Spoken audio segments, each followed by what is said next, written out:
English speaking കൺട്രീസിനും രണ്ട് side ഉണ്ടാവില്ല. അപ്പോൾ അതിലെ ഒരു ഗുണങ്ങളും പോരായ്മകളും ഒക്കെ ഒന്ന് പറയാൻ പറ്റുമോ?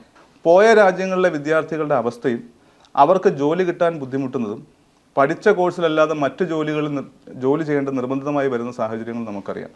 അപ്പോൾ അതുകൊണ്ട് എൻ്റെ മുന്നിൽ വരുന്ന വിദ്യാർത്ഥികളുടെ ലക്ഷ്യം നമ്മൾക്ക് വേണമെങ്കിൽ മൂന്നായി തിരിക്കാം. ഒന്നാമത്തെ കാര്യം എന്ന് പറയുന്നത് ഏത് വിധേനയും ഇന്ത്യയിൽ നിന്ന് പുറത്തേക്ക് കിടക്കണം, മറ്റേതെങ്കിലും രാജ്യത്ത് പോയി രക്ഷപ്പെടണം എന്നാഗ്രഹിക്കുന്ന വിദ്യാർത്ഥികൾ, അവർക്ക് എവിടേക്കെങ്കിലും പോകാൻ വിസ കിട്ടിയാൽ മതി. പഠനം അവൻ്റെ ലക്ഷ്യമല്ല, അതൊരു യാഥാർത്ഥ്യമാണ്.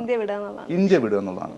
രണ്ടാമത്തെ കാറ്റഗറി എന്ന് പറയുന്നത് വിദേശത്ത് പോയി പഠിക്കണം, എൻ്റെ കരിയർ എൻ്റെ സ്കിൽസൊക്കെ ഒന്ന് അപ്ഗ്രേഡ് ചെയ്യണം, എന്നാൽ എൻ്റെ ലക്ഷ്യം ആ രാജ്യത്തെ ജോലിയാണ്. ആ ജോലിയിലേക്ക് എത്താൻ എനിക്ക് ആ കൺട്രിയിലെ തന്നെ ഒരു വിദ്യാഭ്യാസം ഒഴിച്ചുകൂടാൻ പറ്റാത്ത കാര്യമാണ്. അത് പഠിച്ചേ പറ്റുള്ളൂ, അല്ലെങ്കിൽ അവിടെ ഒരു ജോലി കിട്ടില്ല. അത് പഠിച്ചാൽ അവിടെ സ്റ്റേ ബാക്ക് കിട്ടും, ജോലി കിട്ടും, എനിക്കവിടെ സെറ്റിൽ ആവും. Section number 2.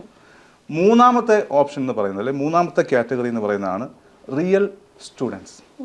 ലോകത്തിലെ ഏറ്റവും മികച്ച യൂണിവേഴ്സിറ്റികളിൽ, അല്ലെങ്കിൽ ഏതെങ്കിലും ടെക്നിക്കൽ യൂണിവേഴ്സിറ്റികളിലോ മെഡിക്കൽ സർവകലാശാലകളിലോ, അതല്ലെങ്കിൽ മാനേജ്മെൻറ്റ് ബന്ധപ്പെട്ടോ ലോ ബന്ധപ്പെട്ടോ അങ്ങനെ തുടങ്ങി ഹോസ്പിറ്റാലിറ്റി തുടങ്ങിയ ലോകത്ത് അവൈലബിൾ ആയിട്ടുള്ള ഏത് സബ്ജക്റ്റിലും അവന് ഇഷ്ടപ്പെടുന്ന സബ്ജക്റ്റിൽ ഏറ്റവും മികച്ച യൂണിവേഴ്സിറ്റിയിൽ പഠിക്കണം എന്നാഗ്രഹിക്കുന്ന ഒരു വിദ്യാർത്ഥി കൂട്ടം.